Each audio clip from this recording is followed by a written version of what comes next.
Howdy race fans, welcome to my little show about racing I like to call In the Pits with me, StockCar Scott, each Wednesday here on the YouTube during racing season when I feel like it. The race weekend was supposed to start Friday, but all NASCAR got in at Richmond was a little Sprint Cup practice before the rain came to stay. Kevin Harvick was fastest in the lone practice in his number 4 Busch Beer Stewart-Haas Racing Chevrolet and was awarded the first starting spot as per the rule book.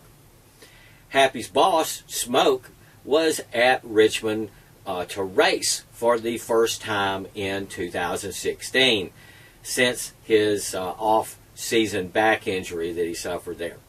Stewart has been cleared to compete but will have Ty Dillon in relief for Talladega as per doctor's orders there.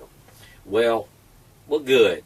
Tony has never really been really fond of my favorite track, Talladega, anyway. So let him pull in after a few laps and let Ty Dillon take over there, And it got me wondering if Ty Dillon won the race in relief, if that would get Tony into the chase. And I checked NASCAR.com, and it seems a lot of people had that same question. It will. So maybe we'll see history this weekend. But back to last weekend, Saturday, the threat of rain also affected my race watching, not just Friday, but also Saturday at Richmond there, and also here in Western Washington. In the Xfinity event in Virginia, the Dash for Cash heat races had to be set on owner points because of the rain. And like last week, Phenom Eric Jones won his heat and became eligible for the $100,000 Dash for Cash money, along with Brendan Poole. In the other heat race, Ty Dillon won the race, and Justin Allgaier also qualified for the $100,000 Dash for Cash money. Oh, and did I mention that Dale Jr. was in the race and the Toad was not? That helped me to enjoy the race more. It made a much more enjoyable race to watch. And then it got even better as Dale Jr. began to lead and dominate the race. Even with a late race caution and restart, Dale Jr. was able to hold on for the win in the number 88 Junior Motorsports Hellman's Mayonnaise Camaro that I have right here, folks. Yes. So, Ty Dillon finished a really close second, winning the $100,000 Xfinity Dash for Cash award. The next Xfinity event is this Saturday at my favorite track, Talladega Superspeedway in Sweet Home, Alabama. Also Friday is an ARCA race at the largest oval racetrack in America. So I will be busy this weekend watching some TV. After Dale Jr.'s Xfinity win at Richmond, I debated on whether to attend the races at Evergreen Speedway because of the weather. It really looked threatening, but I decided to go anyway, hoping they would get in at least one of the 2 super late model 50-lap features scheduled for the night. To my surprise, the schedule was juggled enough to get in both super late model races as well as heats and mains for mini stocks and street stocks before the rain came. The Hornet Nationals ended up being the only feature run in the rain, and by then it was pouring. First up, after qualifying there at Evergreen, first up was the super late model 50, first of the 50-lap features. Tyler Tanner, back in the number 65 CW11 car, set fastest time again and suffered only a 4-car invert for the race.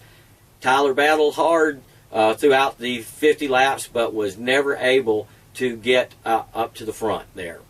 Wily veteran and former track champion in the 00 named Lang pulled off a wily veteran move near the end of the race to get the lead from the number 32 defending champion Mike Holden.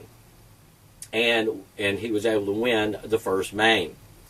Young Trenton Moriarty was second for a second time this season in his daddy's old number 12 car. After the first of these super late model twin mains, Evergreen Speedway officials then ran the heat races for the other divisions. Then the feature for the mini stocks, which was won again this week by Nat Barber in the number 65. Yay, Nat.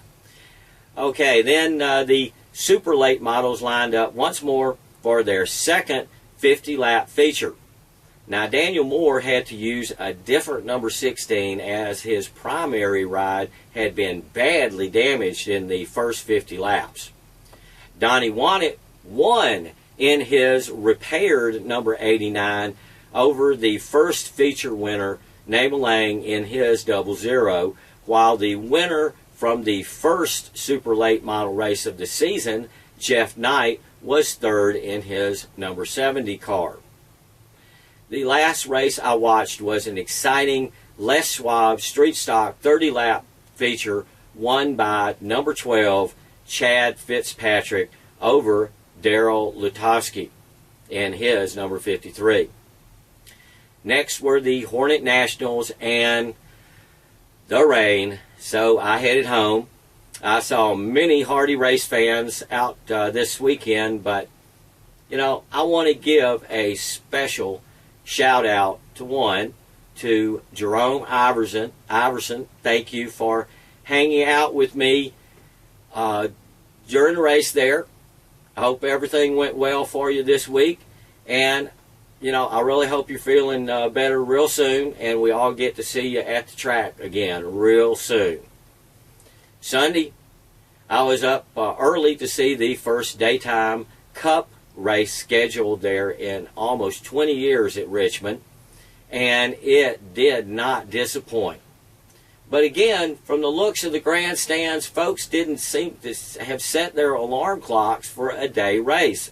And I tell you, they missed a good one.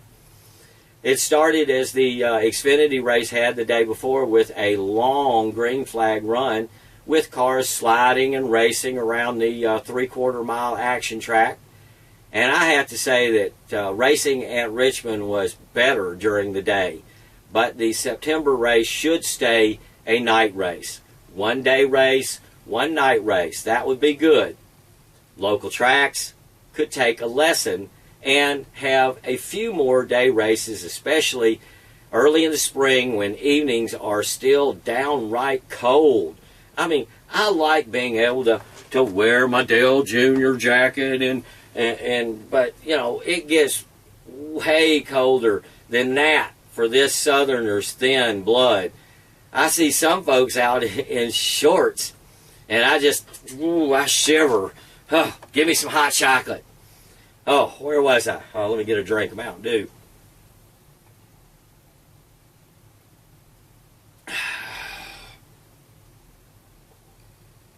Thank you for waiting. Where was I? Oh, yeah. Richmond.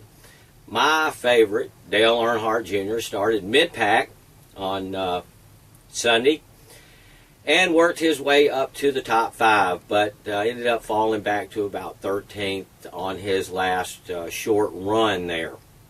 But that didn't mean there wasn't lots of fun up front. Teammates Cousin Carl and the Toad decided the race on the last lap when Edwards bumped Toad out of the way for the win. Then hurt feelings ensued. Well, good. Joe Gibbs Racing needs some distractions before they go off and win the rest of the races this season. Jimmy Johnson, 6-time there, finished third in the number 48 Lowe's Chevrolet with his teammate Enum Claus Casey Kane in the Mountain Dew Pitch Black number 5 Hendricks Chevrolet in 4th. My younger brother's favorite, Happy Harvick, finished best, relatively speaking, in 5th, while my older brother's favorite, rookie Chase Elliott, in the Mountain Dew Baja Blast number 24 Hendrick Chevrolet was just ahead of my guy in 12th. And he was the top finishing rookie of the race once again. And my wife's Biffle was just behind my guy in 14th. Points really don't matter this early in the season, and Joe Gibbs Racing took another win that could have put someone else into the chase. Next up, did I happen to mention that Talladega is my favorite track?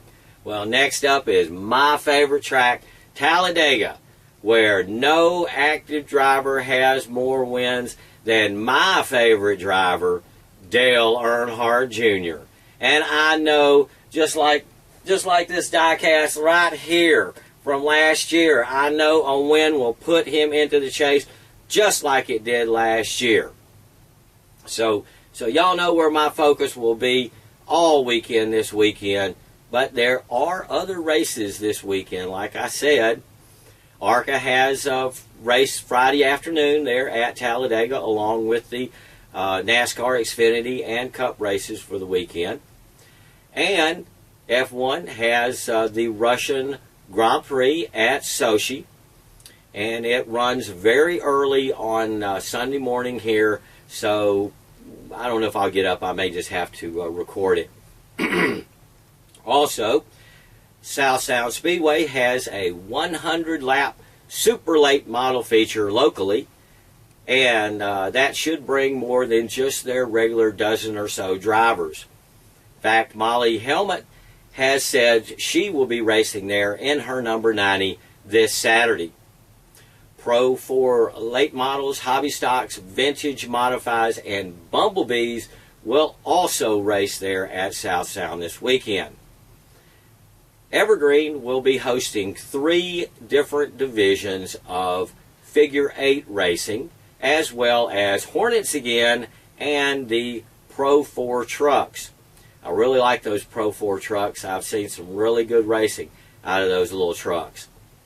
Oh, and I think there's a super late model race over at Wenatchee, along with mini stocks, but I haven't been there in years, race fans. Yakima is still a mystery there for me, but maybe I can get a new schedule from them when I'm there on May 7th for the West Coast Late Model Series next event, the Twisted T100. Yeah, I'm looking forward to that. But this weekend is 100 laps for super late models at South Sound Speedway if you want to join me at the track, and at Talladega Super Speedway if you want to join me as I channel myself back home to Alabama, even though I will be sitting in a basement in Magnolia. And you should know by now, that's what I do, race fans, so I will have lots to talk to y'all about next Wednesday here on In the Pits. Same stock car time, same stock car channel, if I feel like it. So, see you at the track, and thank you for watching me this week's episode of In the Pits with me, Stock Car Scott. Oh, okay, so that ending wasn't stunning enough for you? Okay.